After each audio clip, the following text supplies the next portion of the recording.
सारा ब्रह्मांड झुकता है जिनके शरण में। नमन है मेरा उन महाकाल के चरण में। हेलो फ्रेंड्स, स्वागत है आपका आज के इस नए वीडियो में। आज के इस वीडियो में हम आपको केदारनाथ यात्रा से जुड़ी सारी जानकारी देंगे। साथ ही ये भी बताएंगे कि आखिर इस कोरोना महामारी के बीच कब खुल रहे हैं केदारनाथ जी के कपाट। और ये भी जानिए कि किन देवी के क्रोध से 2013 में उत्तराखंड में आई थी आपदा। तो वीडियो के अंत तक बने रहें। और आगे बढ़ने से पहले फ्रेंड्स, अगर अभी तक आपने सब्सक्राइब नहीं किया है तो जल्दी से सब्सक्राइब कर दें और बेल आइकन को प्रेस कर दीजिए ताकि आगे भी आपको ऐसी ही इन्फॉर्मेटिव वीडियोस मिलती रहें। तो आइए सबसे पहले आपको केदारनाथ धाम जाने का रास्ता बताते हैं। आखिर आप कैसे पहुंच सकते हैं केदारनाथ धाम तक। 12 ज्योतिर्लिंग और उत्तराखंड के 4 धामों में से एक केदारनाथ धाम। यहाँ तक पहुँचने के लिए आपको हरिद्वार, ऋषिकेश या देहरादून तक आना होगा और इसके आगे का सफ़र आपको बस से ही तय करना होगा। हरिद्वार और ऋषिकेश तक आप बाय ट्रेन आ सकते हैं, बट अगर आपके शहर से कोई डायरेक्ट कनेक्टिविटी नहीं है तो आप दिल्ली तक आकर यहाँ से भी ट्रेन ले सकते हैं। इसके अलावा अगर आप बाय एयर आना चाहते हैं तो आप देहरादून तक की फ़्लाइट ले सकते हैं, बट अगेन अगर कोई भी डायरेक्ट फ़्लाइट नहीं है तो आप दिल्ली तक आकर यहाँ से देहरादून की फ़्लाइट ले सकते हैं। हम आपको पर्सनली यही सजेस्ट करेंगे कि आप ऋषिकेश तक आइए, और अगर ऋषिकेश तक के लिए कोई डायरेक्ट ट्रेन या बस नहीं है तो दिल्ली आइए, यहाँ से बस का भी एक बेस्ट ऑप्शन है। अगर आप हरिद्वार भी घूमना चाहें तो पहले आप हरिद्वार जाके एक दिन वहाँ घूम के ऋषिकेश के लिए बस ले सकते हैं, जो कि वहाँ ईज़िली अवेलेबल है। लास्ट ईयर अक्टूबर में हम भी केदारनाथ धाम की यात्रा पे गए थे, तब हमने भी हरिद्वार में एक दिन का समय बिताया और वहाँ से ऋषिकेश के लिए बस ली थी। अब आते हैं कि हरिद्वार, ऋषिकेश और देहरादून तक पहुँचने के बाद आगे का सफ़र कैसे तय किया जाए। लेकिन ये बताने से पहले हम आपको ये बताना चाहते हैं कि 2013 में क्यों आई थी आपदा, क्या वजह थी 2013 के महाविनाश की। उत्तराखंड की संरक्षक और पालक देवी के रूप में जानी जाती हैं धारी देवी, जो कि माँ काली हैं। इनका मंदिर उत्तराखंड राज्य के गढ़वाल क्षेत्र में श्रीनगर बद्रीनाथ रोडवे पर कल्यासोर में है। ये दिल्ली से 360 किलोमीटर और रुद्रप्रयाग से 20 किलोमीटर दूर है। 2013 में डैम बनाने के लिए गवर्नमेंट ने धारी देवी की मूर्ति को मूल स्थान से हटाकर कहीं और स्थापित करने की कोशिश की, और जिस शाम मूर्ति को वहां से हटाया गया उसके 2 घंटे बाद ही वहां बादल फटने से बाढ़ आ गई, जिससे महाविनाश हुआ, जिसके बारे में हम सब जानते हैं। कहा जाता है ये देवी का क्रोध था जिसका सामना हम सबको करना पड़ा, और वो डैम प्रोजेक्ट गवर्नमेंट को वहीं बीच में छोड़ना पड़ा। ये खबर फैलते ही आनन फानन में मूर्ति को वापस उसी स्थान पर स्थापित करना पड़ा। 1882 में भी ठीक इसी तरह एक स्थानीय राजा ने कोशिश की थी, जिसके बाद भी वहाँ केदारनाथ में लैंडस्लाइड हुआ था। तो अगर आप केदारनाथ जी की यात्रा पे आए तो आप धारी देवी के भी दर्शन कर सकते हैं। आगे बढ़ने से पहले अगर आपने अभी तक सब्सक्राइब नहीं किया है तो जल्दी से सब्सक्राइब कर लीजिए और बेल आइकन को प्रेस कर दीजिए। चढ़ाई के बाद की यात्रा के बारे में बताने से पहले हम आपको बताते हैं यहाँ से जुड़ी पौराणिक मान्यता के बारे में। मान्यता है कि विष्णु जी ने नर नारायण अवतार में कलयुग में जन कल्याण के लिए यहाँ स्वर्ग की हवा लाने के लिए शिवलिंग बनाकर महादेव की आराधना की। महादेव ने खुश होकर उन्हें दर्शन और वरदान दिया, और साथ ही वहाँ ज्योतिर्लिंग स्थापित करने का आशीर्वाद भी दिया। दूसरी मान्यता ये है कि महाभारत खत्म होने के बाद पांडवों पर अपने परिजनों की हत्या के कारण दोष लग गया था। इस दोष से निवारण के लिए ऋषि वेद व्यास ने उन्हें महादेव के पास जाकर माफ़ी मांगने के लिए कहा।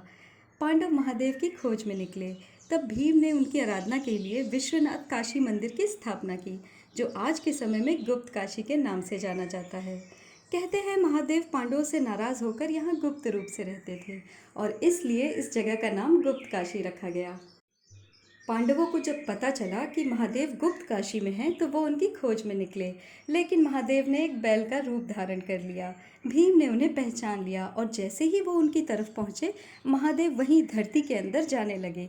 तभी तुरंत भीम ने उनकी पूंछ को पकड़ा और बैल का रूप धारण किए महादेव धरती में समा गए, जो कि 5 भागों में विभाजित हो गया।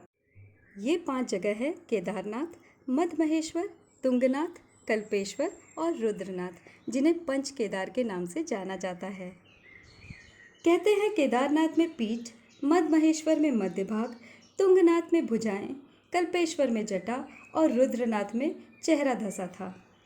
इन जगहों पर पांडवों ने महादेव के मंदिर की स्थापना की। केदारनाथ जी के बारे में जितना भी बताया जाए वो कम है। चलिए एक फ्लो चार्ट के थ्रू इसे समझते हैं। आप हरिद्वार, ऋषिकेश या देहरादून कहीं से भी आते हैं, आपको रुद्रप्रयाग जाना होगा, जिसमें आपको बस से 7 से 8 घंटे का समय लग जाएगा अगर आप ऋषिकेश या हरिद्वार से आते हैं, और अगर आप देहरादून से आते हैं तो आपको 6 से 7 घंटे का समय लग सकता है। रुद्रप्रयाग से आपको गुप्त काशी जाना होगा, जिसमें आपको 3 घंटे का समय लगेगा। गुप्त काशी से सोनप्रयाग के लिए आपको शेयरिंग टैक्सी मिल जाएगी। गुप्त काशी से सोनप्रयाग 1 से 2 घंटे में आप पहुंच जाएंगे, और सोनप्रयाग से 20 मिनट आगे है गौरीकुंड, जहां से केदारनाथ जी की यात्रा शुरू होती है, चढ़ाई शुरू की जाती है। नेक्स्ट टाइम जब भी हमें दोबारा जाने का सौभाग्य मिला, हम आप सबके साथ जर्नी का पूरा वीडियो और एक्सपीरियंस ज़रूर शेयर करेंगे। फ़िलहाल हम ये वीडियो स्पेशली उन लोगों के लिए बना रहे हैं जो केदारनाथ धाम की यात्रा पे जाना चाहते हैं। चलिए अब आगे की यात्रा के बारे में आपको बताते हैं। चढ़ाई आपको गौरीकुंड से करनी होगी, जिसके लिए आपको सोनप्रयाग से शेयरिंग टैक्सी मिल जाएगी। चढ़ाई शुरू करने से पहले आपको कुछ बातों का ध्यान रखना पड़ेगा। सबसे पहले आप ये चीज़ का ध्यान रखिए कि आप ज़्यादा ऑयली या हेवी ना खाएं, क्योंकि रास्ते में आपकी तबीयत खराब हो सकती है। अपने साथ आप जितना कम हो सके उतना कम सामान लेके चलें, ज़्यादा सामान कैरी ना करें। पानी की आप बोतल रख सकते हैं, बाकी आपको पूरे रास्ते वाटरफॉल से नेचुरल पानी मिल जाएगा, जो कि हेल्थ के लिए बहुत ही बेस्ट है। खाने पीने का सब कुछ आपको चढ़ाई के दौरान मिल जाएगा। आप अपने साथ बिस्किट्स रख सकते हैं। आप किसी भी वेदर में केदारनाथ जाइए, हमेशा वहाँ ठंड होती है, तो विंटर क्लोथ्स उसी अकॉर्डिंग लेके जाइएगा। केदारनाथ जी की यात्रा के लिए हम आपको सजेस्ट करेंगे कि आप मॉनसून वेदर को अवॉइड कीजिए। हम विंटर्स में गए थे अक्टूबर में, तो वहाँ पर बारिश बहुत ही कम थी उस वक्त। चढ़ाई आप शुरू कीजिए जितना जल्दी हो सके, क्योंकि चढ़ाई में आपको कम से भी कम 10 से 12 घंटे का टाइम लग सकता है। अगर आपको चढ़ाई की हैबिट नहीं है तो आप जितना अर्ली मॉर्निंग हो उतने जल्दी चढ़ाई शुरू कर दीजिए। वीडियो में आगे हम आपको ये बताएंगे कि कब खुल रहे हैं मंदिर के कपाट, तो वीडियो में अंत तक बने रहिए। चलिए अब चढ़ाई का रास्ता समझते हैं। चढ़ाई करने के कुछ ही दूर जाने पर आपको एक कुंड दिखेगा, उसे गौरी कुंड कहा जाता है। इसमें 12 महीने गर्म पानी आता है, जो कि नेचुरली बना हुआ है। मान्यता है कि इस कुंड में स्नान करके यात्रा शुरू करने से यात्रा कष्टदायी नहीं होती। गौरी कुंड से 6 किलोमीटर आगे जाने पे आपको रामबाड़ा ब्रिज मिलेगा, और उसके 4 किलोमीटर आगे है जंगल चट्टी।